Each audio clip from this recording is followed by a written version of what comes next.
চাকরি প্রত্যাশী ভাই ও বোনেরা, আপনারা যারা পরীক্ষা দিবেন আপনাদের পরীক্ষাটি লিখিত হবে। আমি আবারও বলি, আপনারা যারা পরীক্ষা দিবেন আপনাদের পরীক্ষাটি লিখিত। আজকে একটি লিখিত পরীক্ষার প্রশ্ন প্যাটার্ন নিয়ে এসেছি। ইনশাল্লাহ এই প্যাটার্ন থেকে 35 থেকে 40 নাম্বার অনায়াসে কমন পাবেন। শুধু ধৈর্য সহকারে সম্পূর্ণ ভিডিওটা দেখেন, আপনি পরীক্ষায় পাশ করতে পারবেন।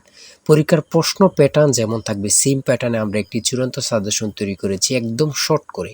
এই স্পেশাল চূড়ান্ত সাজেশনটি নিতে স্ক্রিনে দেওয়া হোয়াটসঅ্যাপ নাম্বার রয়েছে, ইমো নাম্বার রয়েছে, দুটোর মধ্যে যে কোনো একটি মেসেজ করে সাজেশনটি সংগ্রহ করুন। সাজেশনের মূল্য 100 টাকা। শুধু হোয়াটসঅ্যাপ অথবা ইমোতে যে কোনো একটাই মেসেজ করে সাথে সাথে সাজেশনটি সংগ্রহ করবেন। আমি অবশ্যই বলি, যারা যারা পরীক্ষা দিবেন অবশ্যই প্রত্যেকে সাজেশনটি সংগ্রহ করবেন। ইনশাল্লাহ আপনারা পরীক্ষায় পাশ করে যাবেন। আপনি মনে করেন আপনাদের পরীক্ষার প্রশ্ন প্যাটার্নটা যেমনভাবে সাজানো হবে সেম প্যাটার্নে আমাদের সাজেশনটি সাজানো। আপনারা যেন আমাদের সাজেশনটি পড়ে পরীক্ষা উত্তীর্ণ হয়ে যান সেম প্যাটার্নে, এর জন্য আমরা সাজেশনটি তৈরি করেছি। আমরা মূল কথায় চলে যাই। লিখিত পরীক্ষাটা কি, ওটা আগে আমাদের বুঝতে হবে। কারক ও বিভক্তি থেকে থাকবে, তারপর এক কথা প্রকাশ থেকে থাকবে, বিপরীত শব্দ থাকবে, ইংরেজি থেকে ট্রান্সলেট থাকবে, ভয়েস থেকে থাকবে, প্রিপোজিশন থেকে থাকবে, তারপরে অঙ্ক থাকবে, সর্বশেষ সাধারণ জ্ঞান থাকবে। লিখিত পরীক্ষাটা এতটুকুই। আমি কিন্তু সম্পূর্ণ প্যাটার্নটা দেখিয়ে দিচ্ছি, আপনারা দেখেন। হ্যাঁ, সর্বপ্রথম রয়েছে কারক ও বিভক্তি নির্ণয় করুন। এখানে 5টা দেয়া থাকবে, 5টার জন্য 5 মার্ক, অর্থাৎ প্রত্যেকটার জন্য 1 নাম্বার করে, ঠিক আছে। তারপরে 2 নাম্বারে রয়েছে বাক্য সংক্ষেপণ করুন।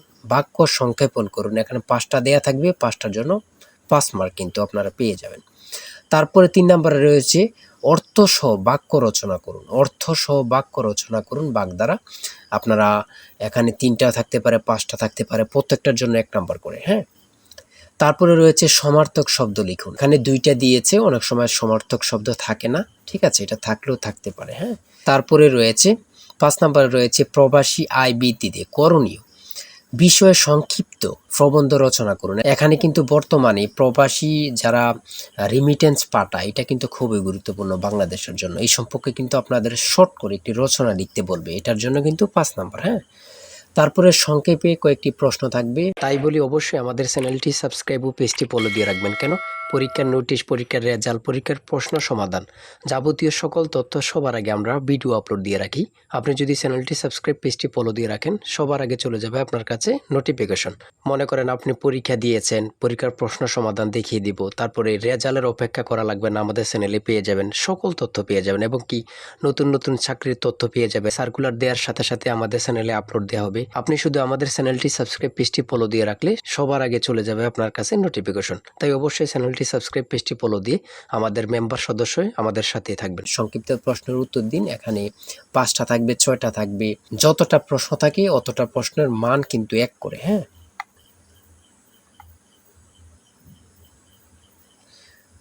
তারপরে 7 নম্বরে কি দেওয়া হয়েছে আমরা দেখি। এদিক দিয়ে আছে সংক্ষিপ্ত প্রশ্ন, এনবি এর পূর্ণরূপ কি, এগুলো দিয়েছে। হ্যাঁ, তারপরে 7 নম্বরে দিয়েছে প্রিপোজিশন। 7 নম্বরে দিয়েছে প্রিপোজিশন, 5টা থাকবে, 5টার জন্য 5 মার্ক। হ্যাঁ, তারপর 8 নম্বরে রয়েছে write the meaning of following fires. হ্যাঁ, এখানে 5টা থাকবে, 5টার জন্য 5 নাম্বার।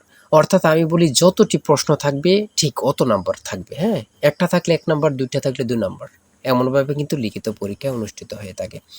তারপরে এখানে 9 নম্বরে দিয়েছে ক্লাইমেট চেঞ্জ, একটা প্যারাগ্রাফ শর্ট করে। হ্যাঁ, আপনারা 5 নম্বরে একটা প্যারাগ্রাফ থাকবে, এখানে ট্রি প্ল্যান্টেশনও থাকতে পারে, অন্য প্যারাগ্রাফও থাকতে পারে, লোডশেডিংও থাকতে পারে, অন্য প্যারাগ্রাফ থাকতে পারে। আমাদের সাজেশনে কিন্তু এই প্যারাগ্রাফগুলো সমাধান দেয়া আছে। হ্যাঁ, সমাধান সহ দেয়া আছে। আমার এখানে যেভাবে দেয়া আছে সেমভাবে কিন্তু আমাদের সাজেশনে দেয়া আছে। তারপরে আমরা ইংরেজি অংশ শেষ করেছি, গণিত অংশ দেখি। 500 মিটার লম্বা একটি ট্রেন 30 কিলোমিটার ঘন্টা গতিতে চলছে। 250 মিটার লম্বা একটি স্টেশন অতিক্রম করতে ট্রেনটির কত সময় লাগবে? এখানে যেমনভাবে প্রত্যেকটি অঙ্ক ইংরেজি, বাংলা সকল কিছুর ব্যাখ্যা দেয়া আছে, সেমভাবে কিন্তু আমাদের সাজেশনে ব্যাখ্যা দেয়া আছে। হ্যাঁ, এগুলো আপনারা দেখে নেন, সমাধানটা দেয়া আছে। তারপরে মান নির্ণয় থেকে একটা অঙ্ক দিয়েছে। প্রত্যেকটা অঙ্কের জন্য কিন্তু 5 নাম্বার করে। প্রত্যেকটা অঙ্কের জন্য কিন্তু 5 নাম্বার করে। একটি দ্রব্য 378 টাকায় বিক্রয় করলে যত ক্ষতি হয়, 450 টাকায় বিক্রয় করলে তার 3 গুণ লাভ হয়। দ্রব্যটির ক্রয় মূল্য কত? অঙ্কটা সমাধান দেয়া আছে, আপনারা দেখে নিন। তারপরে রয়েছে 13 নম্বর, একটি শ্রেণীতে যতজন ছাত্র আছে প্রত্যেকটি তত টাকা করে দিলে মোট ৬,৫৬১ টাকা হয়। ছাত্র সংখ্যা কত? হ্যাঁ, এখানে সমাধানটা দেয়া আছে, আপনারা দেখে নিন। সর্বশেষ সংক্ষিপ্ত প্রশ্ন উত্তর। এখানে পূর্ণরূপ থেকে প্রশ্ন থাকবে, একটা বলেন দুইটা বলেন, প্রশ্ন থাকবে পূর্ণরূপ থেকে।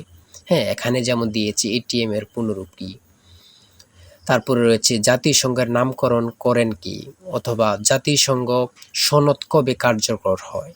হ্যাঁ, এখানে যেই সাধারণ জ্ঞানগুলো নিয়েছে খুবই গুরুত্বপূর্ণ। কোন অক্ষাংশকে মকর ক্রান্তি এবং কোন অক্ষাংশকে কর্কট ক্রান্তি বলা হয়।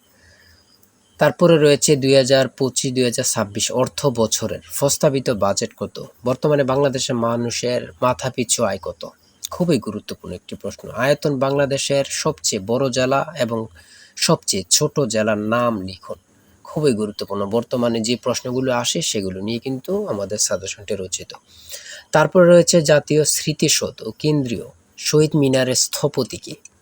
এটা কিন্তু অনেক চাকরির পরীক্ষায় আসে। হ্যাঁ, তারপরে রয়েছে পদ্মা নদী বাংলাদেশে কোন জেলা দিয়ে প্রবেশ করেছে। বাংলাদেশ ও মায়ানমারকে বিভক্তকারী নদীর নাম কি? নাফ নদী। এটা কত পরীক্ষা যে আসছে আল্লাহ ছাড়া কেউ জানে না। বিভক্তকারী নদীর নাম হচ্ছে নাফ নদী। হ্যাঁ, আইসিসি এবং ফিফা এর সদর দপ্তর কোথায়? খুবই গুরুত্বপূর্ণ। 2024 সালে শান্তিতে নোবেল পুরস্কার পেয়েছেন কে? তিনি কোন দেশের নাগরিক? তারপরে সর্বশেষ যে প্রশ্নটি রয়েছে সেটা হচ্ছে বাংলাদেশের জাতীয় পতাকা ডিজাইনারকে। জাতীয় পতাকার দৈর্ঘ্য ও প্রস্থের অনুপাত কত? খুবই গুরুত্বপূর্ণ এই প্রশ্নটি। হ্যাঁ, আমি আশা রাখি প্রত্যেকে এই প্রশ্ন প্যাটার্নটা দেখবেন এবং কি আমাদের সাজেশনটি সংগ্রহ করতে এই নাম্বারে জিসান স্যারের চূড়ান্ত সাজেশন কিনতে হোয়াটসঅ্যাপ অথবা ইমোতে মেসেজ করবেন। শুধু হোয়াটসঅ্যাপ অথবা ইমোতে মেসেজ করে সাথে সংগ্রহ করেন। আমি আশা রাখি প্রত্যেকে আমাদের সাজেশনটি সংগ্রহ করবেন। ইনশাল্লাহ আমাদের সাজেশনটি পড়ে পরীক্ষা দিতে গেলে আপনি উত্তীর্ণ হয়ে যাবেন। আর অবশ্যই আমাদের চ্যানেলটি সাবস্ক্রাইব করে আমাদের পাশে থাকবেন। আজকের ভিডিও এই পর্যন্ত। সবাই ভালো থাকবেন, সুস্থ থাকবেন। আল্লাহ হাফেজ।